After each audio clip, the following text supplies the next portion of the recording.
दोस्तों, सबसे पहले 2024 न्यू ईयर की हार्दिक शुभकामनाएं मेरी तरफ से आपको और आपके परिवार को। दोस्तों, हमारे चैनल को सब्सक्राइब ज़रूर करें और कमेंट में प्यारा सा कमेंट करके एक लाइक करें। दोस्तों, आपके दिमाग में भी कभी ना कभी यह सवाल जरूर आया होगा कि ईश्वर है या नहीं। तो चलिए जानते हैं आज की इस कहानी के माध्यम से बुद्ध ने क्यों कहा कि ईश्वर नहीं है। दोस्तों, गौतम बुद्ध अपने जीवन काल में अपने प्रवचनों से मानव जीवन को प्रभावित किया है और हम जानते भी हैं कि गौतम बुद्ध की बातों में जीवन जीने की कला की चाबी छुपी हुई है। उनके जीवन में घटित हुई घटनाओं से बहुत कुछ सीखने को मिलता है। ऐसे ही एक घटना के बारे में आज मैं आपको बताऊंगा। गौतम बुद्ध के समय में एक सवाल उनसे अक्सर पूछा जाता था कि ईश्वर है या नहीं, और हर बार बुद्ध एक अलग जवाब देते थे। ईश्वर के बारे में पूछा गया ये सवाल आज भी पहेली है और बुद्ध के समय में भी पहेली ही था। लोगों ने ये सवाल कई बार बुद्ध से पूछा, लेकिन बुद्ध कभी भी इसका सही जवाब नहीं दिए।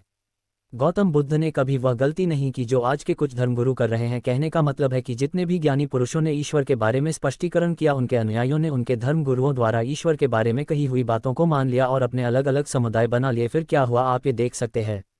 उन गुरुओं द्वारा दी गई प्रामाणिकता के आधार पर आज वह सभी समुदाय एक दूसरे के दुश्मन बने हुए घूम रहे हैं और हथियारों के दम पर यह प्रमाणित करना चाहते हैं कि मेरा गुरु सही है, मेरा ईश्वर सही है। वह लोग ये कहते हैं कि तुम अपनी ईश्वर को छोड़ो और हमारे ईश्वर को मानो, क्योंकि हमारा ईश्वर सत्य है। अगर कोई व्यक्ति ईश्वर की सीधी व्याख्या कर देगा तो अज्ञानियों की भीड़ उसकी बातों को मान लेगी। वह भी ईश्वर का अनुभव कभी नहीं करेगी। वह भीड़ तो केवल आपकी कही गई बातों के आधार पर किताबें लिख देगी और हाथ में तलवार लेकर चल पड़ेगी कि हम अपने समुदाय को बढ़ाएंगे, अपने धर्म को बढ़ाएंगे।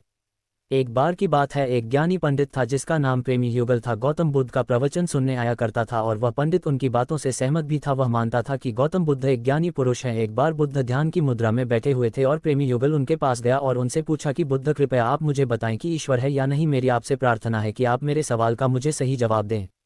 प्रेम पंडित ने कहा कि मुझे ईश्वर के बारे में आपसे जानना है, ईश्वर है या नहीं। बुद्ध उसकी बात सुनकर मुस्कुराए और फिर पंडित से बोले, ठीक है। गौतम बुद्ध ने कहा कि मैं तुम्हारे सवाल का जवाब जरूर दूंगा, लेकिन उससे पहले मेरे कुछ प्रश्नों का जवाब आप मुझे दे दो। पंडित ने कहा, मैं बिल्कुल आपके प्रश्नों का जवाब दूंगा, आप कृपया प्रश्न पूछे। बुद्ध ने कहा कि क्या तुम सूर्य को मानते हो। पंडित ने बुद्ध की तरफ देखा और कहा कि यह किस प्रकार का प्रश्न है। आप जो मुझसे बच्चों वाला प्रश्न पूछ रहे हैं। सूर्य तो साक्षात प्रकट होता है और पूरी दुनिया को रोशनी देता है। धरती पर रहने वाले हर जीव को सूर्य को ऊर्जा प्राप्त होती है। सूर्य को तो हम रोज देखते हैं। बुद्ध ने उनसे कहा कि ईश्वर के होने के बारे में प्रश्न कहाँ से आया, क्योंकि जिस प्रकार सूर्य हमारे सामने है उसके होने का कोई प्रश्न नहीं होता। तब ईश्वर के लिए यह सवाल क्यों उठा, ईश्वर को मानने की क्या आवश्यकता है।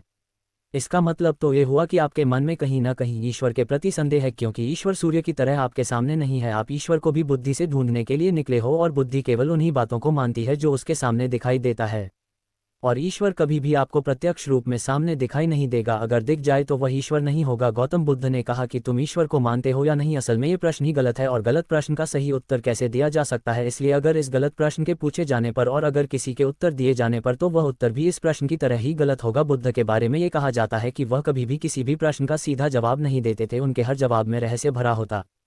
प्रेम पंडित बुद्ध की बात सुनकर थोड़ा भ्रमित सा हो गया। उसने कहा कि बुद्ध, आप किस तरह की बातें कर रहे हैं, मुझे कुछ समझ नहीं आ रहा है। बुद्ध ने कहा, अगर मैं तुम्हें सीधे शब्दों में बताऊं तो इसका मतलब यह है कि ईश्वर को माना नहीं बल्कि जाना जा सकता है।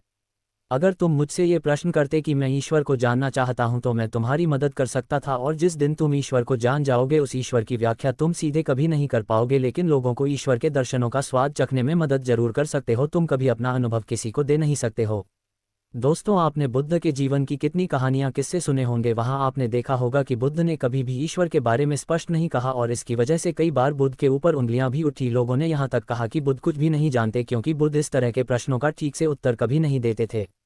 गौतम बुद्ध इस तरह के प्रश्नों से हमेशा बचा करते थे, क्योंकि ईश्वर और आत्मा के संबंध में कोई उत्तर दिया ही नहीं जा सकता है, और अगर कभी देना भी पड़े तो वह उदाहरण के माध्यम से उसे समझाने का प्रयास करते थे। और मेरा यह मानना है कि बुद्ध को सचमुच ज्ञान प्राप्त हुआ था। वह उस ईश्वर का अनुभव कर चुके थे, और कोई भी व्यक्ति जो इस अनुभव को प्राप्त कर चुका हो वह कभी भी ईश्वर के बारे में या ज्ञान के बारे में सीधा सीधा कभी नहीं बताता। वह आपके प्रश्न को बीच में ही लटका देता है, क्योंकि वह चाहता है कि आप उसका उत्तर खुद ढूंढें। प्रचार प्रसार करेंगे। शायद बुद्ध इस बात को जानते थे, इसीलिए उन्होंने कई बार ईश्वर के वजूद को भी नकारा। इनकार इसलिए किया कि आपकी प्यास और गहरी हो सके, आप उसको जानने के लिए उतावले हो जाए। अगर बुद्ध ईश्वर के बारे में सीधे सीधे कह दे तो भीड़ आसानी से उनकी बात मान जाएगी, और ऐसे ही हमने धरती पर ना जाने कितने ही ईश्वर और भगवान को जन्म दे दिया है। ऐसा लगता है कि ईश्वर ने मनुष्य को नहीं बनाया बल्कि मनुष्य ने ईश्वर को पैदा किया है। दोस्तों, गौतम बुद्ध की कहानी से आपको अगर कुछ नया सीखने को मिला है तो हमारे चैनल को सब्सक्राइब करके एक प्यारा सा कमेंट जरूर करें। तब तक अपना ख्याल रखें और न्यू ईयर की हार्दिक शुभकामनाएं मेरी तरफ से आपको और आपके परिवार को। कि दोस्तों, भगवान को मानना नहीं बल्कि जानना चाहिए और उसका अनुभव लेना चाहिए। ईश्वर को जानने के लिए सिर्फ एक ही रास्ता है और वह है ध्यान। ध्यान में जितनी गहराई से जाओगे उतना ही तुम ईश्वर के करीब होते जाओगे और तुम्हारे सभी प्रश्नों के उत्तर भी तुम्हें मिल जाएंगे।